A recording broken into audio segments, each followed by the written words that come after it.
जय श्री राम। आज हमारे पाठ का 84वां दिन है। इस पाठ में हम श्री रामचरितमानस के षष्ठ सोपान लंका कांड का पाठ कर रहे हैं। श्री रामचरितमानस की बाकी वीडियोस की प्लेलिस्ट का लिंक आपको डिस्क्रिप्शन बॉक्स में मिल जाएगा। तो आइए शुरू करते हैं। अब तो हे पुत्र, मेरा निष्ठुर और कठोर हृदय यह अपयश और तुम्हारा शोक दोनों ही सहन करेगा। हे तात, तुम अपनी माता के एक ही पुत्र और उसके प्राणाधार हो। सब प्रकार से सुख देने वाला और परम हितकारी जानकर उन्होंने तुम्हें हाथ पकड़कर मुझे सौंपा था। मैं अब जाकर उन्हें क्या उत्तर दूंगा? हे भाई, तुम उठकर मुझे सिखाते समझाते क्यों नहीं? सोच से छुड़ाने वाले श्री राम जी बहुत प्रकार से सोच कर रहे हैं। उनके कमल की पंखुड़ी के समान नेत्रों से विषाद के आंसुओं का जल बह रहा है। शिवजी कहते हैं, हे उमा, श्री रघुनाथ जी एक अद्वितीय और अखंड वियोग रहित हैं। भक्तों पर कृपा करने वाले भगवान ने लीला करके मनुष्य की दशा दिखलाई है। प्रभु के लीला के लिए किए गए प्रलाप को कानों से सुनकर वानरों के समूह व्याकुल हो गए। इतने में ही हनुमान जी आ गए। जैसे करुण रस के प्रसंग में वीर रस का प्रसंग आ गया हो। श्री राम जी हर्षित होकर हनुमान जी से गले लगकर मिले। प्रभु परम सुजान, चतुर और अत्यंत ही कृतज्ञ हैं। तब वैद्य सुषेण ने तुरंत उपाय किया, जिससे लक्ष्मण जी हर्षित होकर उठ बैठे। प्रभु भाई को हृदय से लगाकर मिले। भालू और वानरों के समूह सब हर्षित हो गए। फिर हनुमान जी ने वैद्य को उसी प्रकार वहां पहुंचा दिया जिस प्रकार वे उस बार पहले उसे ले आए थे। यह समाचार जब रावण ने सुना, तब उसने अत्यंत विषाद से बार बार सिर पीटा। वह व्याकुल होकर कुंभकर्ण के पास गया और बहुत से उपाय करके उसने उसको जगाया। कुंभकर्ण जगा, उठ बैठा। वह कैसा दिखाई देता है, मानो स्वयं काल ही शरीर धारण करके बैठा हो। कुंभकर्ण ने पूछा, हे भाई, कहो तो तुम्हारे मुख सूख क्यों रहे हैं? उस अभिमानी रावण ने उससे जिस प्रकार से वह सीता को हर लाया था, तब से अब तक की सारी कथा कही। फिर कहा, हे तात, वानरों ने सब राक्षस मार डाले, बड़े बड़े योद्धाओं का भी संहार कर डाला। दुर्मुख, देवशत्रु, देवांतक, मनुष्य भक्षक, नरांतक, भारी योद्धा अतिकाय और अकंपन तथा महोदर आदि दूसरे सभी रणधीर वीर रणभूमि में मारे गए। तब रावण के वचन सुनकर कुंभकर्ण बिलख कर दुखी होकर बोला, अरे मूर्ख, जगत जननी जानकी को हर लाकर अब तू कल्याण चाहता है? हे राक्षस राज, तूने अच्छा नहीं किया। अब आकर मुझे क्या जगाया? हे तात, अब भी अभिमान छोड़कर श्री राम जी को भजो तो कल्याण होगा। हे रावण, जिनके हनुमान सरीखे सेवक हैं, वे श्री रघुनाथ जी क्या मनुष्य हैं? हाय भाई, तूने बुरा किया जो पहले ही आकर मुझे यह हाल नहीं सुनाया। हे स्वामी, तुमने उस परम देवता का विरोध किया जिसके शिव, ब्रह्मा आदि देवता सेवक हैं। नारद मुनि ने मुझे जो ज्ञान कहा था वह मैं तुझसे कहता, पर अब तो समय जाता रहा। हे भाई, अब तो अंतिम बार अखबार भर कर मुझसे मिल ले, मैं जाकर अपने नेत्र सफल करूं। तीनों तापों को छुड़ाने वाले श्याम शरीर कमल नेत्र श्री राम जी के जाकर दर्शन करूं। श्री रामचंद्र जी के रूप और गुणों को स्मरण करके वह एक क्षण के लिए प्रेम में मग्न हो गया। फिर रावण ने करोड़ों घड़े मदिरा और अनेकों भैंसे मंगवाए। भैंसे खाकर और मदिरा पीकर वह वज्रघात बिजली गिरने के समान गरजा। मद से चूर रण के उत्साह से पूर्ण कुंभकर्ण किला छोड़कर चला। सेना भी साथ नहीं ली। उसे देखकर विभीषण आगे आए और उसके चरणों पर गिरकर अपना नाम सुनाया। छोटे भाई को उठाकर उसने हृदय से लगा लिया और श्री रघुनाथ जी का भक्त जानकर वे उसके मन को प्रिय लगे। विभीषण ने कहा, हे तात, परम हितकर सलाह एवं विचार कहने पर रावण ने मुझे लात मारी। उसी ग्लानि के मारे मैं श्री रघुनाथ जी के पास चला आया। दीन देखकर प्रभु के मन को मैं बहुत प्रिय लगा। कुंभकर्ण ने कहा, हे पुत्र, सुन, रावण तो काल के वश हो गया है। उसके सिर पर मृत्यु नाच रही है। वह क्या अब उत्तम शिक्षा मान सकता है? हे विभीषण, तू धन्य है, धन्य है, धन्य है। हे तात, तू राक्षस कुल का भूषण हो गया। हे भाई, तूने अपने कुल को दैदीप्यमान कर दिया। जो शोभा और सुख के समुद्र श्री राम जी को भजा। मन, वचन और कर्म से कपट छोड़कर रणधीर श्री राम जी का भजन करना। हे भाई, मैं काल मृत्यु के वश हो गया हूं। मुझे अपना पराया नहीं सूझता, इसलिए अब तुम जाओ। भाई के वचन सुनकर विभीषण लौट गए और वहां आए जहां त्रिलोकी के भूषण श्री राम जी थे। विभीषण ने कहा, हे नाथ, पर्वत के समान विशाल देह वाला रणधीर कुंभकर्ण आ रहा है।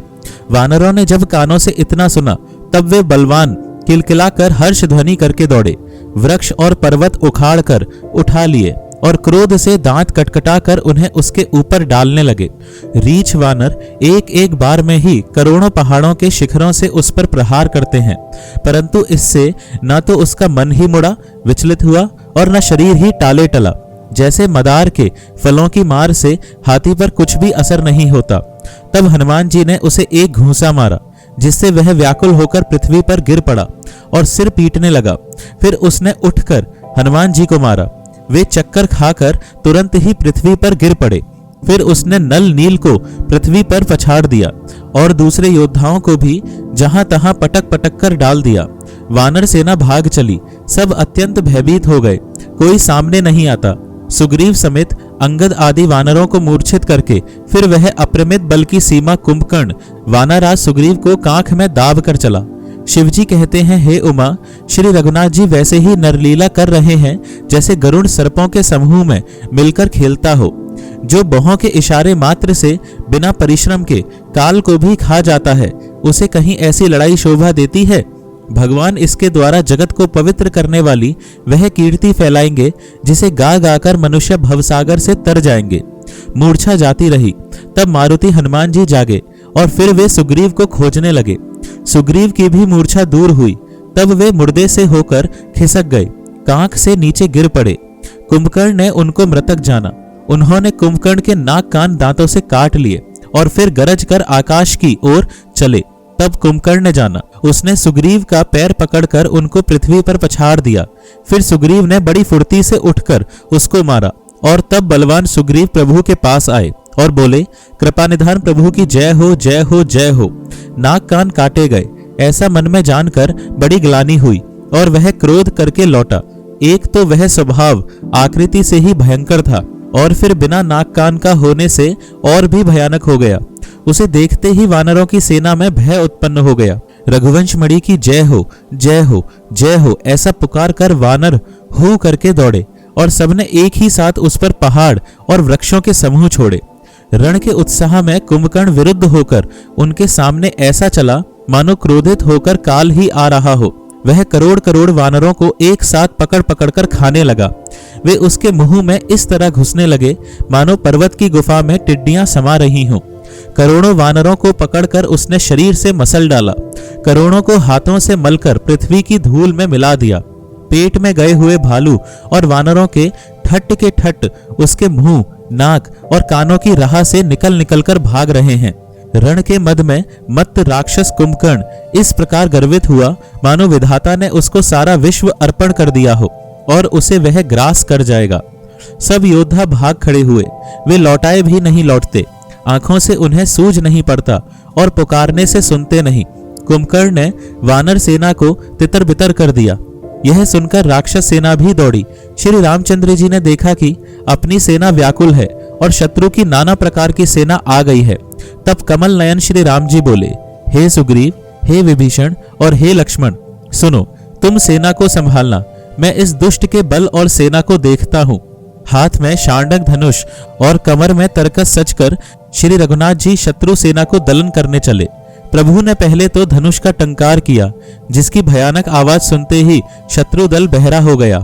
फिर सत्य प्रतिज्ञ श्री राम जी ने 1,00,000 बाण छोड़े। वे ऐसे चले मानो पंख वाले काल सर्प चले हों। जहां तहां बहुत से बाण चले, जिनसे भयंकर राक्षस योद्धा कटने लगे। उनके चरण, छाती, सिर और भुजदंड कट रहे हैं।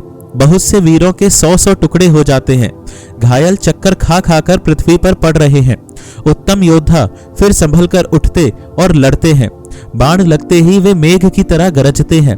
बहुत से तो कठिन बाण को देखकर ही भाग जाते हैं। बिना सिर के प्रचंड रुंड धड़ दौड़ रहे हैं और पकड़ो पकड़ो, मारो मारो का शब्द करते हुए गा चिल्ला रहे हैं। प्रभु के बाणों ने क्षण मात्र में भयानक राक्षसों को काट कर रख दिया।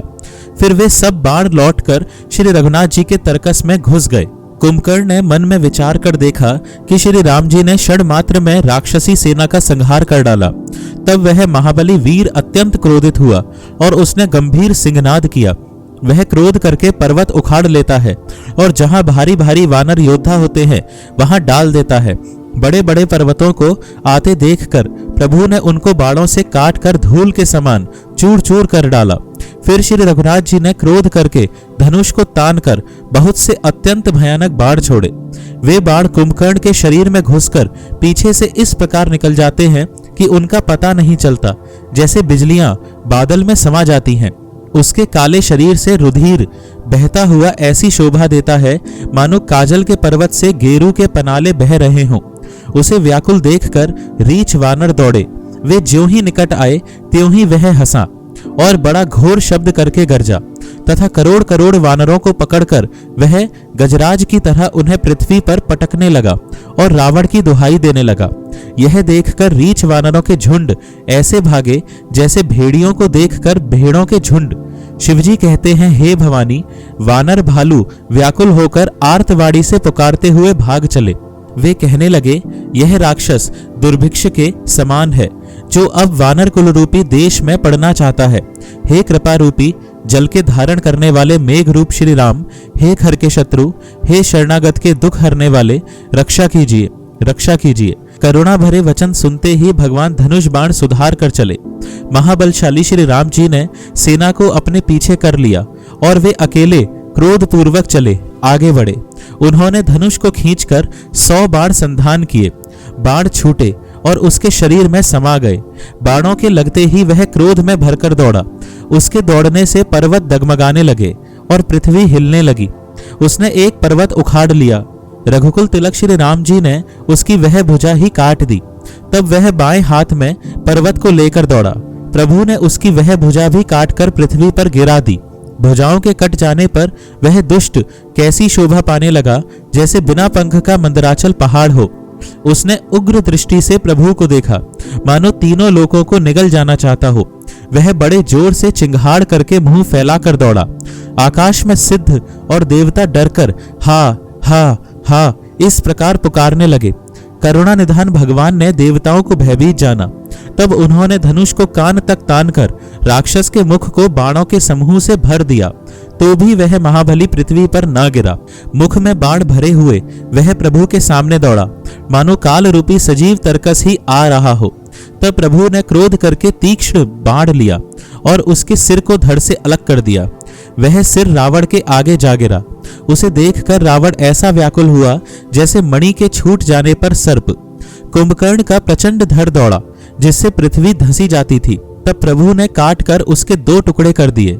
वानर भालू और निशाचरों को अपने नीचे दबाते हुए वे दोनों टुकड़े पृथ्वी पर ऐसे पड़े जैसे आकाश से 2 पहाड़ गिरे हों। उसका तेज प्रभु श्री रामचंद्र जी के मुख में समा गया। यह देखकर देवता और मुनि सभी ने आश्चर्य माना। देवता नगाड़े बजाते, हर्षित होते और स्तुति करते हुए बहुत से फूल बरसा रहे हैं। विनती करके सब देवता चले गए। उसी समय देवर्षि नारद आए। आकाश के ऊपर से उन्होंने श्री हरि के सुंदर वीर रस युक्त गुण समूह का गान किया, जो प्रभु के मन को बहुत ही भाया। मुनि यह कहकर चले गए कि अब दुष्ट रावण को शीघ्र मारिए। उस समय श्री रामचंद्र जी रणभूमि में आकर अत्यंत सुशोभित हुए। आज बस इतना ही पाठ। आइए थोड़ा नाम जप करते हैं। राम राम राम राम राम राम राम राम राम राम राम। जय श्री राम।